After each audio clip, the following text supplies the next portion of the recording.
Hey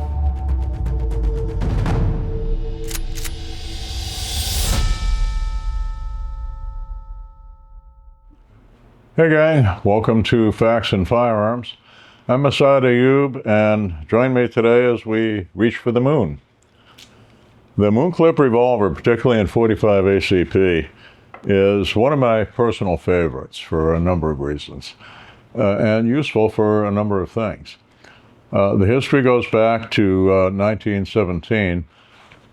The World War was underway, the United States was about to enter, and General Pershing, knowing that it was going to be trench warfare, said he wanted every American doughboy to have a powerful handgun for close combat. Well, they weren't making enough 1911 .45s, so the Colt and Smith & Wesson revolver production lines were pressed into service. The 1917 was born. They made half-moon clips. I don't have one here, but picture something that looked like that. Okay, two of them would go into the gun to account for the 6 shots. The doughboy would be issued a canvas pouch to hold them, and they were actually pretty quick. They needed something that would accommodate the rimless .45 ACP cartridge of the standard service automatic, as they called it then, and the Moon Clips allowed that to happen with rimless casings.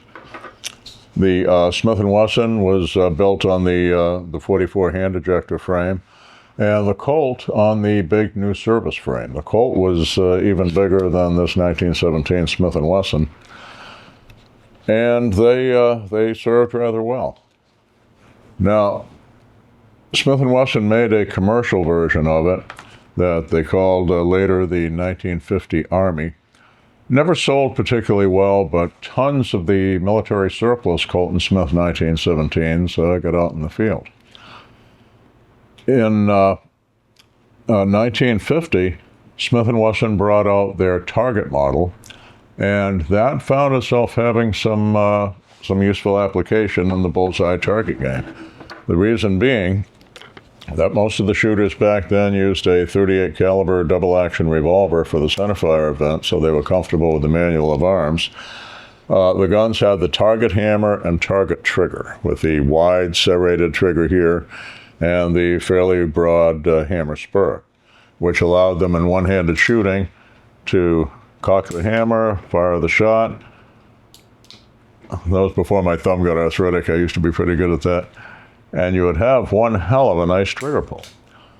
Jim Clark, the great pistol smith, supposedly won a national championship shooting the 1950 Smith revolver against the .45 autos. Smith & Wesson consulted with him, and he recommended a heavier barrel and a more propitious rifling twist, and the result was the 1955 Target. Here is what for many years was my favorite such gun. It's a pre-Model 25. It's a 1955 Target 5-screw. You can see all the screws here of the older gun. When I got it, it had a 4-inch barrel. I got it secondhand from a retired cop who had had the gunsmith Nolan Santee cut the barrel to 4 inches. And when I became a cop in the early 70s, not realizing the chief would let me carry an auto pistol, he said, well, we'll issue a Department Model 10, or you can carry your own revolver, so long as it's at least .38 special. I said, keep the Model 10, I got it covered. I had a local leathersmith take a Leica camera case, dye it black so it would match my duty belt, and put belt slots on the back. And that was where I carried my half-moon clips. I also used this gun, starting out, it was the only target grade .45 I had. My .45 auto was GI. When I was shooting bullseye in my late teens in the 1960s. And even when I got a decent target grade .45 auto, I stayed with this for a while simply for the better trigger pull. One day I let a buddy borrow it, and he used hand loads from another buddy, and down the line I heard bang, bang, poof, bang, and I thought, oh crap. He'd had a squib load that lodged in the barrel, wound up with a barrel ring, and what had been a 1-inch gun at 25 yards would now barely stay on a 15-yard silhouette. So the only barrel Smith & Wesson could give me for it was this one, 6.5 inch. And that's how it sits today. Andy Cannon did the action for me. It's very, very sweet, very smooth, and still something of a favorite. My current favorite, however, Smith & Wesson model of 1989, the 4-inch barrel version of the Model 625 stainless steel.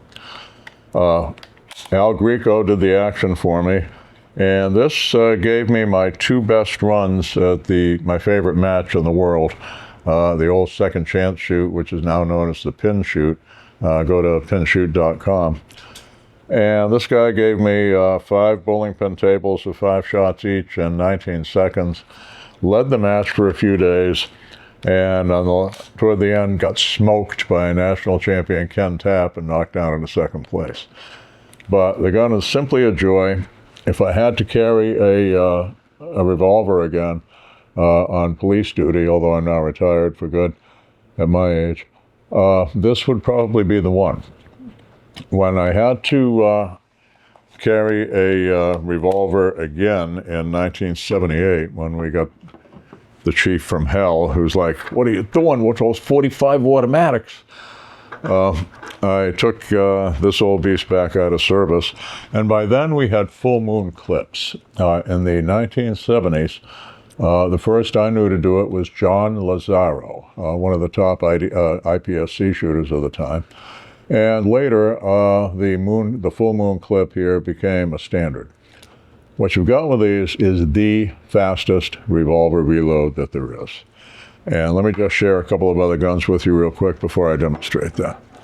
Smith & Wesson Performance Center from their golden years, 4-inch barrel, 629, further enhanced by an action job by the late great Denny Reichert. 4-inch barrel, and 4-inch barrel with a plus P load, with a standard 185 grain Remington hollow point. Out of this gun does about 1,025 feet per second. My favorite competition gun. This one was built by Andy Cannon.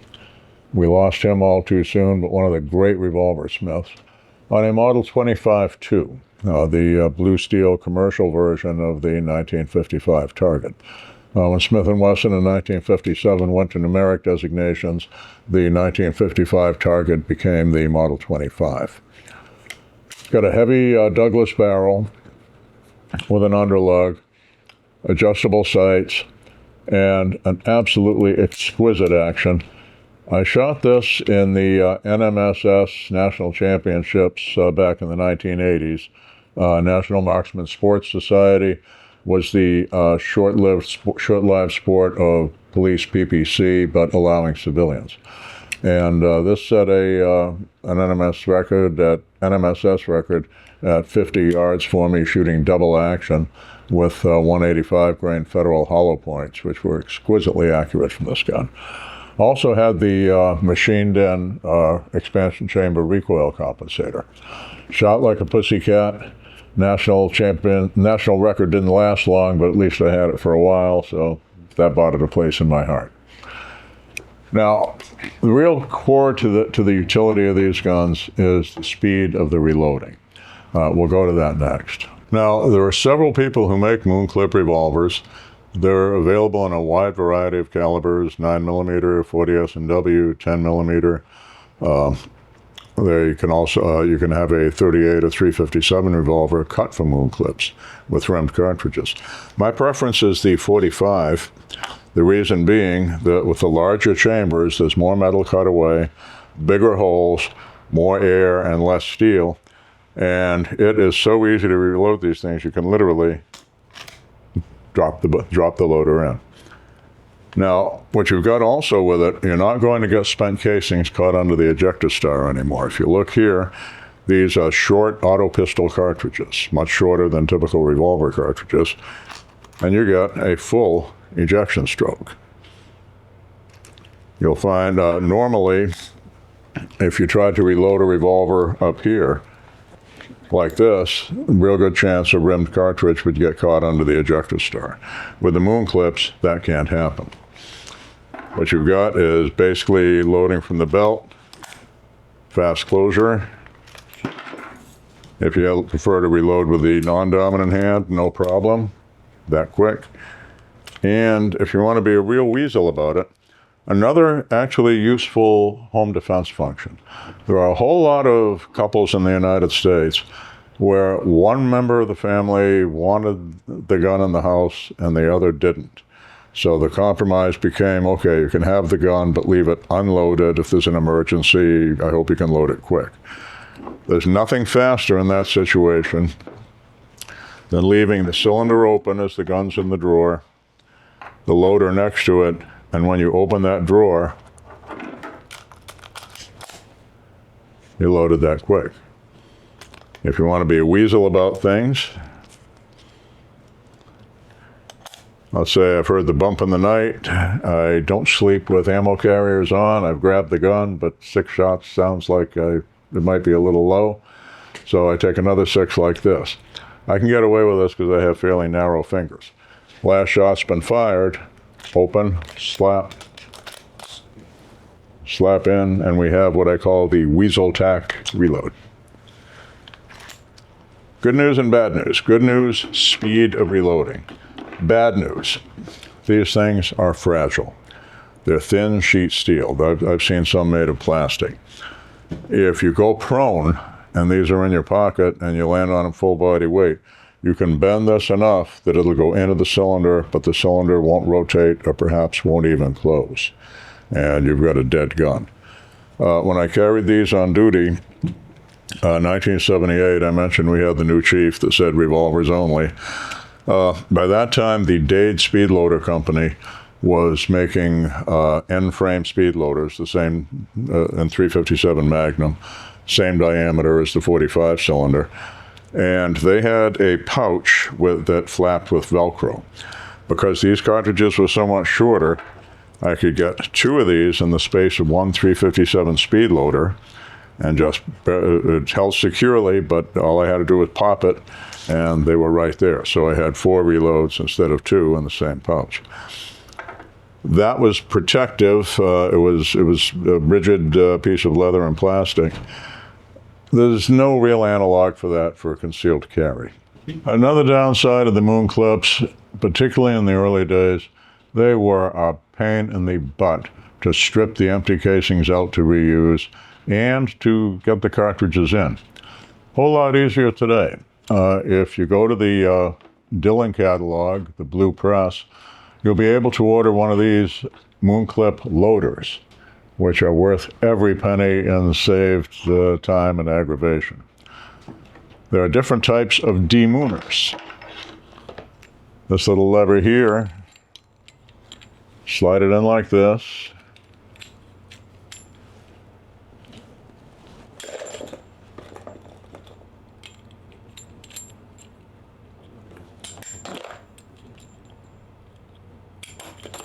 And we are demooned. Or, if you want to do it the old-fashioned way, one at a time,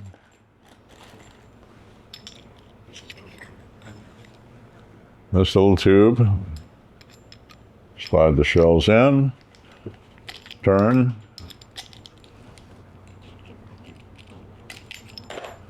and if this looks vaguely familiar and reminds you of anything, yes, it is very much like the breech of a 45 caliber 1911 pistol barrel. And that's probably what inspired the device. We learned early, take the barrel out of our 1911 45 auto, and if we wanted to demoon a revolver moon clip, there we were. With a 45 barrel, it won't flop out the barrel here, the other end here. You've got to turn it upside down to dump it. So where there's a will, there's a way. Most everything can be compensated for one way or the other. Now, I know guys who carried guns like this concealed comfortably every day. My late friend Denny Reichert was a big old bear of a guy. He carried a Model 29 44 Magnum every day of his life and occasionally carried 2. For myself, I've carried these as concealed when I was shooting ESR, Enhanced Service Revolver, the Moonclip class in IDPA. I was on a sponsored team. We were expected to win as many divisions as we could. So if I was a designated revolver shooter, sort of the designated dinosaur. I was the oldest guy there and had the most time in a double-action revolver. And when I brought this, I just carried it. It was, one less gun to be responsible for when you're traveling. But it was not easy.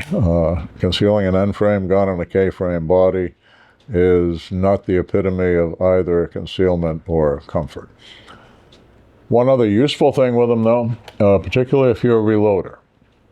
If you're in a .45 ACP and shoot the auto as well as the revolver, every now and then you're going to have a hand load that came out too light to cycle the slide of your auto loader, too short overall to feed, too blunt overall to feed. Well, that doesn't mean it's for nothing. That ammunition will run fine in the 6-shooter, and your .45 ACP revolver becomes the garbage disposal for your suboptimal hand loads for your .45 auto. Sadly, the last I knew, Smith & Wesson was not running the Model 625, which I think is a darn shame because it's one of the most useful revolvers out there. Good news is you can still find them. They're useful for a lot of things. They're a lot of fun. You can use. There's a class for the Moonclip guns in ICOR, the International Congress of Revolver Enthusiasts, whose matches are big fun. And it's a useful thing to own. That's all I've got for you today. I hope you get out there and give one a try. I think you'll enjoy it as much as I did. Stay safe. Subscribe if you wish, and we always appreciate a like. And ring the bell so we can notify you of upcoming content. Thanks. Be safe.